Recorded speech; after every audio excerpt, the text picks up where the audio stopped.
അങ്ങനെയല്ല മനസ്സിലാവില്ലേ?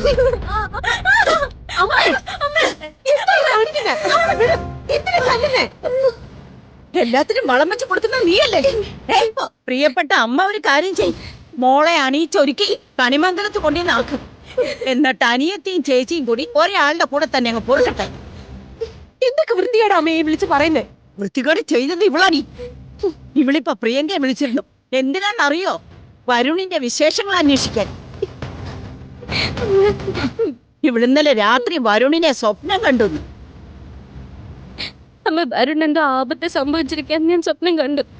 എന്തെങ്കിലും പ്രശ്നമുണ്ടോന്ന് അറിയാൻ വേണ്ടി ഞാൻ അവളെ വെറുതെ ഒന്ന് വിളിച്ചു നോക്കിയതാ. അല്ലാതെ മുത്തശ്ശി പറയുന്ന പോലെ ഒന്നുമില്ല. അവന് ആപത്ത് വന്നാൽ നിനക്കെന്താ? ചോദിക്കാനും അറിയാനും ഒക്കെ അവിടെ ആളുണ്ട്. യശോദേ, കെട്ടിച്ചു വിട്ട നിന്റെ മോളുടെ മംഗല്യ ഭാഗ്യം നിലനിൽക്കണമെങ്കിൽ ഇനി ഒരൊറ്റ മാർഗമേ ഉള്ളൂ. തൊഴുത്ത് ഞെരിച്ച് കൊന്നേക്കണേ ഇവളെ.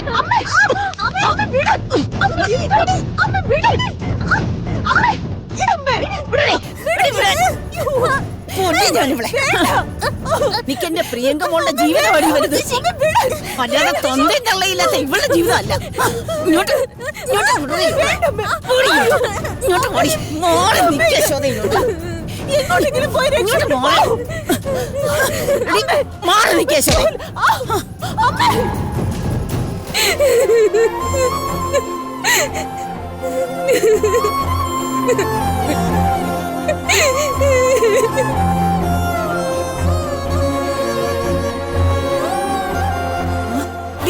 ഇങ്ങോട്ട് എഴുന്നേക്കടി.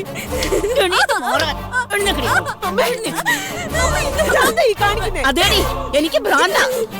ഇവളെ പോലുള്ളവര് കുടുംബത്തുണ്ടെങ്കിലേ ഭ്രാന്തി കുറഞ്ഞ ഒന്നും ഉണ്ടാവത്തില്ല. ഇങ്ങോട്ട്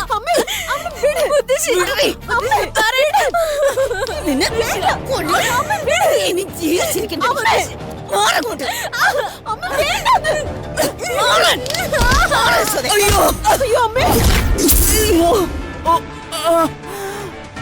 അയ്യോ,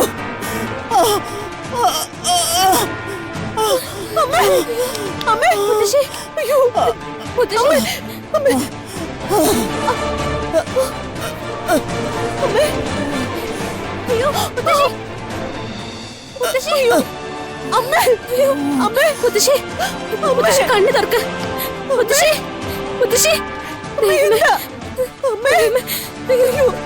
ചോര നിൽക്കുന്നില്ലല്ലോ. നന്നായി പൊട്ടിട്ടുണ്ടെന്ന് തോന്നുന്നേ. നീ പോയി ഒന്ന് അച്ഛനെ വിളിക്ക.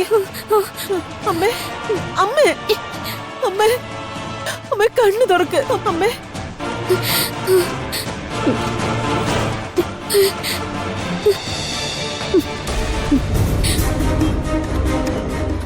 അമ്മേ, അമ്മേ. താങ്കൾ വിളിക്കുന്ന നമ്പർ പരിധിക്ക് പുറത്താണ്. അമ്മേ, മോളെ ഒന്ന് പെട്ടെന്ന് വാ. താങ്കൾ വിളിക്കുന്ന നമ്പർ പരിധിക്ക് പുറത്താണ്. ദയവായി വീണ്ടും വിളിക്കുക. മോളെ, അമ്മേ, ഒന്ന് പെട്ടെന്ന് വാ. അച്ഛനെ വിളിച്ചിട്ട് കിട്ടുന്നില്ല. മുത്തശ്ശിയെ ഹോസ്പിറ്റലിൽ കൊണ്ടുപോകണം. നീ പോയി പെട്ടെന്ന് വണ്ടി വിളിച്ചിട്ട് വാ. അമ്മേ, അമ്മേ.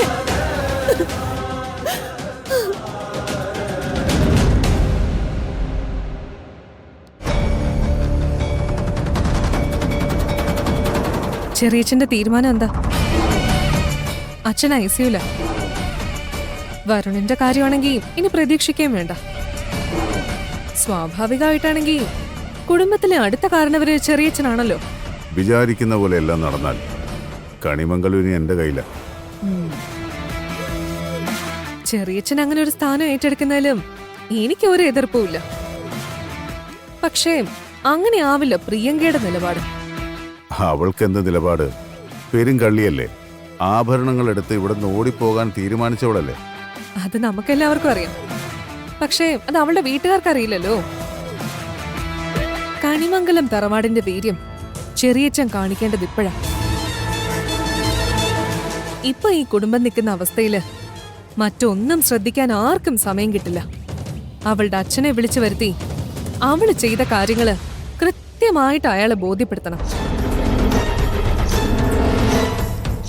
അച്ഛനോ മകൾക്കോ തർക്കിക്കാനോ ജയിക്കാനോ ഒരവസരവും കൊടുക്കരുത്. കണിമംഗലം തറവാടിന് യോജിക്കാത്തൊരു പെൺകുട്ടിയെ തിരിച്ചു കൊണ്ടുപോകാൻ ആവശ്യപ്പെടുക. ഇപ്പോഴത്തെ അവസ്ഥയിൽ തടയാൻ ആരുമില്ല. അയാൾക്ക് വേറെ നിവൃത്തി ഉണ്ടാവില്ല. പെൺബുദ്ധി പിൻബുദ്ധി എന്നാ പറയുക. പക്ഷെ ഇവിടെ ഒരു മാറ്റമുണ്ട്. കൽപ്പന എല്ലാവരെക്കാളും ഒരു പടി കൂടുതൽ ചിന്തിക്കുന്നു. പ്രിയങ്കയോടുള്ള വൈരാഗ്യം തന്നെയല്ലേ കാരണം? എനിക്കൊരാളോട് വൈരാഗ്യം തോന്നിയ പിന്നെ അയാളുടെ നാശം കണ്ടിട്ട് ഞാൻ അടങ്ങും. അതിപ്പോ ചെറിയച്ഛനോട് തോന്നിയ പോലും. അയ്യോ മോളെ, തൽക്കാലം നമ്മൾ തമ്മിൽ പ്രശ്നമൊന്നുമില്ലല്ലോ. എന്നാ ഒരു കാര്യം ചെയ്യാം, ഞാൻ അയാളെ ഒന്ന് വിളിക്കാം.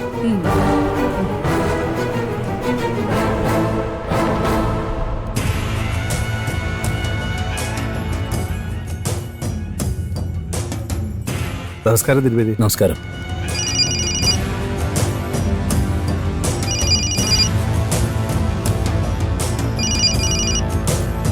ഹലോ, ഞാൻ ചന്ദ്രശേഖരനാ, കണിമംഗലത്ത് നിന്നു. എന്താണാവോ? തിരുമേനി അത്യാവശ്യമായിട്ട് കണിമംഗലം വരെ ഒന്ന് വരണമല്ലോ. എന്താ പ്രത്യേകിച്ച്? കാര്യങ്ങളൊക്കെ ഇവിടെ വന്നിട്ട് പറയാം. വരാൻ വല്ല ബുദ്ധിമുട്ടുണ്ടോ? അല്ല, ഞാൻ എൻ്റെ ഒരു മനസ്സമാധാനത്തിന് വേണ്ടി ചോദിക്കാന്ന് കൂട്ടിക്കോളൂ. അവിടെ കുഴപ്പമൊന്നുമില്ലല്ലോ? അല്പം കുഴപ്പമുണ്ട്. അതിപ്പോ തന്നെ അറിയണമെന്ന് തിരുമേനി നിർബന്ധം പിടിക്കണ്ട. എത്രയും പെട്ടെന്ന് ഇവിടം വരെ ഒന്ന് വരാൻ നോക്കുക.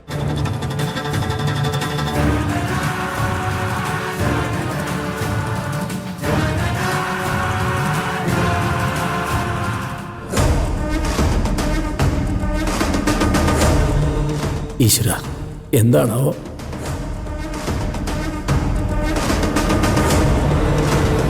തിരുമേനി വൈകാതെ എത്തും. അമ്മ മാത്രം ഒരു തടസ്സം. ഇക്കാര്യത്തിൽ തടസ്സം പിടിക്കാൻ വന്നാ മുത്തശ്ശി തോറ്റു പോത്തേ ഉള്ളൂ. അതിനുള്ള വഴി എനിക്ക് അറിയാൻ ചെറിയച്ച. ഉം. ദേവനാരായണൻ തിരുമേനി ആത്മാഭിമാനമുള്ള ആളാ. അയാളുടെ അഭിമാനത്തിൽ തന്നെ കൊത്തണം. മകളെയും വിളിച്ചിവിടുന്ന് പടിയിറങ്ങുന്ന തിരുമേനി പിന്നെ ഒരിക്കലും കണിമംഗലത്തേക്ക് തിരിഞ്ഞു നോക്കാനേ പാടില്ല.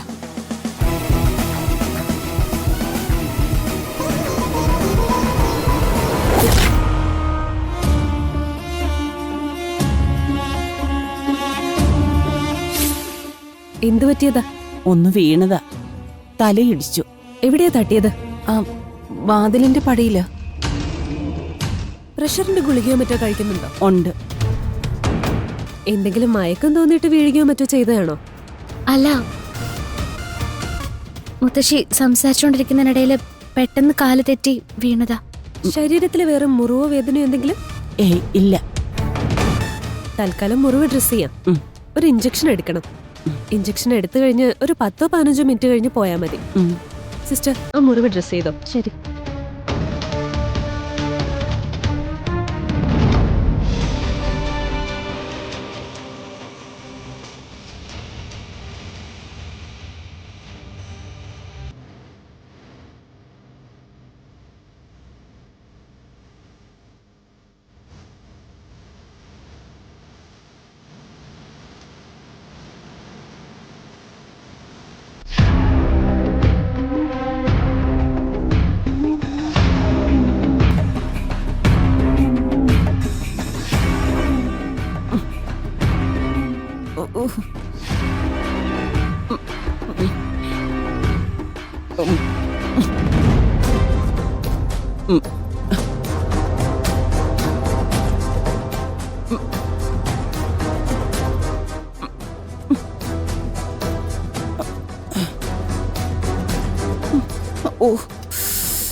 സിസ്റ്ററെ,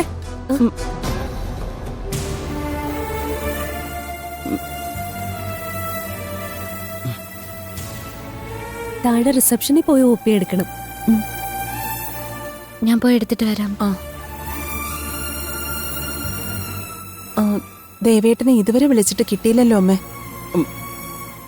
എവിടെയാണോ എന്തോ.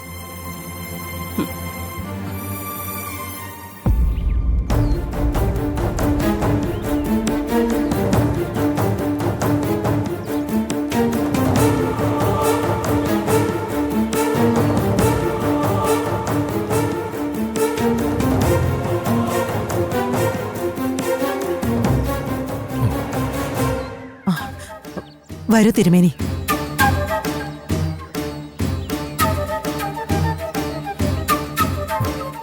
നമസ്തേ. ആ അകത്തേക്ക് വന്നാട്ടെ.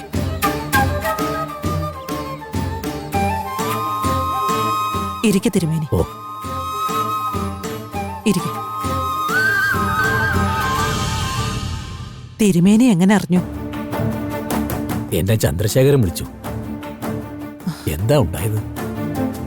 എന്താ പറയ, സംസാരിച്ചു നിൽക്കുന്നതിനിടയ്ക്ക് പെട്ടെന്ന് അങ്ങ് തളർന്നു വീണു. അയ്യോ,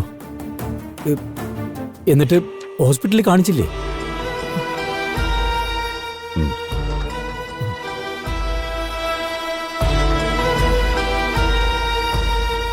അപകടം പറ്റിയ ആള് ഹോസ്പിറ്റലിലാ.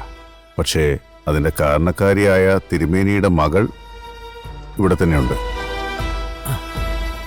അല്ല, എനിക്കൊന്നും മനസ്സിലാവുന്നില്ല. മനസ്സിലാക്കി തരാനാണല്ലോ തിരുമേനി ചെറിയച്ഛൻ വിളിപ്പിച്ചത്. ചന്ദ്രശേഖര, എന്താ ഇതൊക്കെ? മൂടി വെക്കുന്നതിൽ കാര്യമില്ലാന്ന് തോന്നിയതുകൊണ്ടാ ഇദ്ദേഹത്തെ വിളിച്ചു വരുത്തിയത്.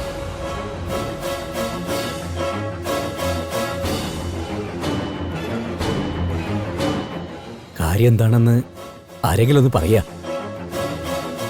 എനിക്കൊന്നും അങ്ങോട്ട് മനസ്സിലാവുന്നില്ല. ഉർവശി, പ്രിയങ്ക വിളിച്ചോണ്ടോ?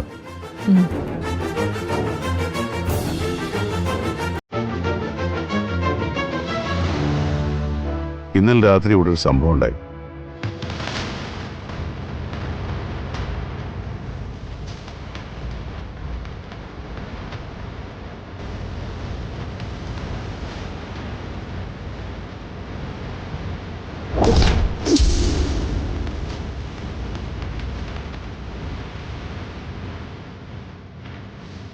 എന്റെ ജീവിതം തകർത്തത് അച്ഛന്റെ മോന.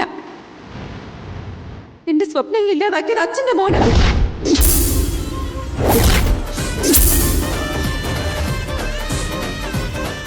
എന്നെ മാത്രമല്ല, എന്റെ കുടുംബത്തിനെ മുഴുവൻ എല്ലാവരും കൂടി ചതിച്ചതാ.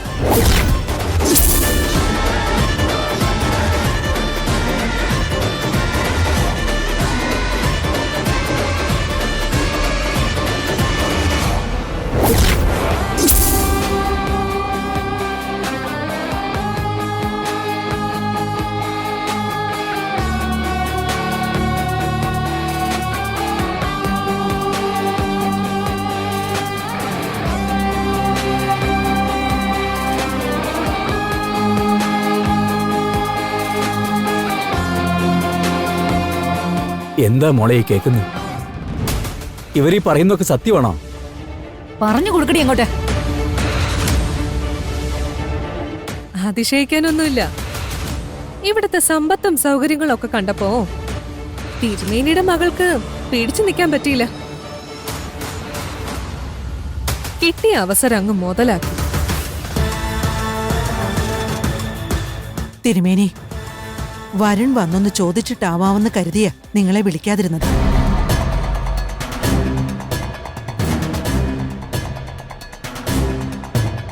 മോളെ, നീ എന്താ ഒന്നും പറയാത്തത്? ഞാൻ ഇവരോട് പറഞ്ഞതൊക്കെ സത്യമാണ്. ഏതായാലും നിങ്ങളെല്ലാവരും കൂടി ഇദ്ദേഹത്തെ വിളിപ്പിച്ചല്ലോ. ചന്ദ്രശേഖര, വരുണിനോട് വരാൻ പറയും. അതിന് അവൻ എവിടുന്ന് കണ്ടുപിടിക്കാനാ? പാവം, നാട് വിട്ടുപോയോ അതോ എന്തെങ്കിലും കടുങ്കൈ ചെയ്തോന്ന് ആർക്കറിയാം? അവൻ ഹോസ്പിറ്റലിൽ ഇല്ലേ? അത് അമ്മയെ വിഷമിപ്പിക്കാതിരിക്കാൻ വേണ്ടി അങ്ങനെ പറഞ്ഞത്. അവൻ ഹോസ്പിറ്റലിൽ ഇല്ല.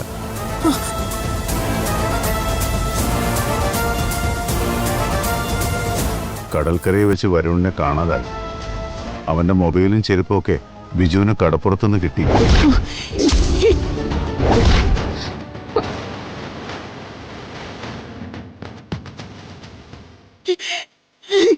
എന്റെ ദൈവമേ,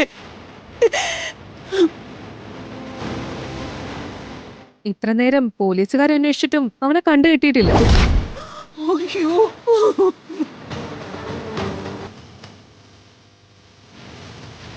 എല്ലാത്തിനും കാരണം തിരുമേനിയുടെ മകളാ.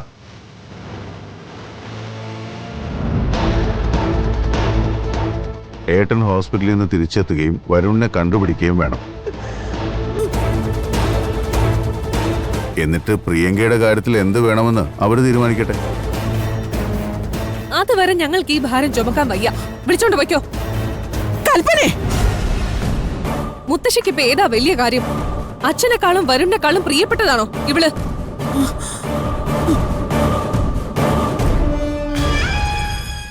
പോയി നിന്റെ സാധനങ്ങളൊക്കെ എടുത്തോണ്ട് പോകും.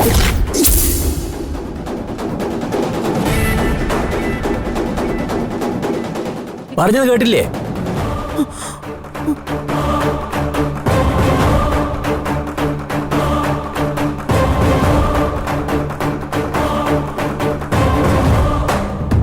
നിങ്ങളെല്ലാവരും ഒരേ സ്വരത്തിൽ പറയുന്നൊരു കാര്യത്തെ ഞാൻ എതിർക്കുന്നില്ല. ജയഭാരതിയമ്മേ, ഞാൻ അവളെ കൊണ്ടുപോവാ. തിരുമേനി, മക്കളെ വളർത്തുമ്പോൾ അറിയുന്നതൊക്കെ ഞാൻ അവരെ പഠിപ്പിച്ചിട്ടുണ്ട്. അവരൊരിക്കലും വഴിതെറ്റില്ല എന്നാണല്ലോ നമ്മളൊക്കെ കരുതുക.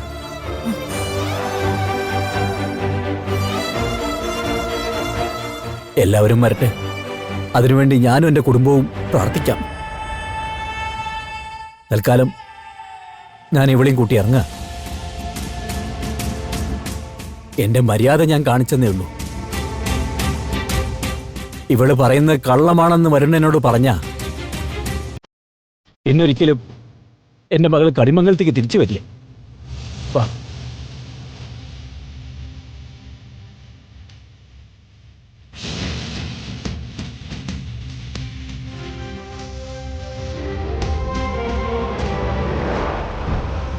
ചന്ദ്രശേഖര, എന്റെ വരുൺ. അമ്മേ, എല്ലായിടത്തും അന്വേഷിക്കുന്നുണ്ട്. അവനെ നമുക്ക് കണ്ടെത്താം. അവന്റെ ഈ അവസ്ഥയ്ക്ക് ഒരർത്ഥത്തിൽ അമ്മയും കാരണക്കാരിയാണ്. വിവാഹ ദിവസം തന്നെ അവളെ വേണ്ടാന്ന് അവൻ പറഞ്ഞിരുന്നതല്ലേ? അന്ന് അത് കേട്ടിരുന്നെങ്കിൽ നമ്മുടെ കുടുംബത്തിന് ഈ ഗതി വരുമായിരുന്നോ?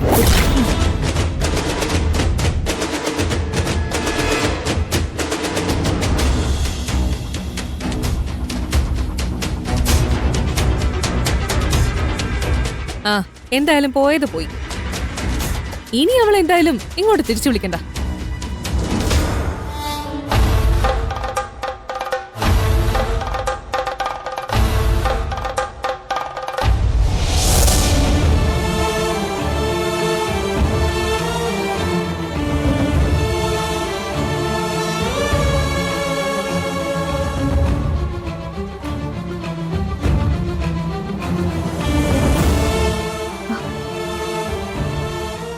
അമ്മേ,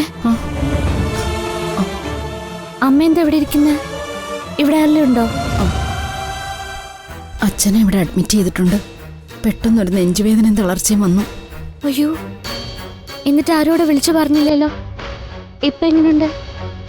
ഡോക്ടർമാരൊന്നും പറഞ്ഞിട്ടില്ല. ഐസിയുല. ദൈവമേ, മോളെന്താ ഇവിടെ? ആ, അത് മുത്തശ്ശിയുടെ തലയൊന്ന് പൊട്ടി, ഒന്ന് കാണിക്കാൻ കൊണ്ടുവന്നതാ. അയ്യോ, അല്ല, വേറെ കുഴപ്പമൊന്നുമില്ല. അല്ല, വേറെ ആരാ കൂടെ ഉള്ളത്? അമ്മയുണ്ട്. ഇവിടെ ഇപ്പൊ വേറെ ആരുമില്ല. എന്തെങ്കിലും ആവശ്യത്തിന് നഴ്സുമാര് വിളിക്കും. അമ്മ ഇപ്പൊ അങ്ങോട്ട് വരുന്നില്ല. മോള് പറഞ്ഞാ മതി. ആ, ഞാൻ പറഞ്ഞോളാം. എന്നിട്ട് ഞങ്ങൾ ഇങ്ങോട്ട് വരാം. അച്ഛനെ ഞാൻ വിളിച്ചു പറഞ്ഞോളാം. ശരി. പരമേശ്വരന്റെ കൂടെയുള്ള ആരാ? ഒന്ന് കൂടെ വരണം. 1-2 ഒപ്പുകൾ ഇടാനുണ്ടായിരുന്നു. ഇൻഷുറൻസ് പേപ്പറിന്റെയാ. മോള് കുറച്ചു നേരം ഇവിടെ നിൽക്കോ? അമ്മ ഇപ്പൊ വരാം. ആ, അമ്മ പോയിട്ട് വാ, ഞാൻ ഇവിടെ ഇരുന്നോളാം. ശരി മോളെ.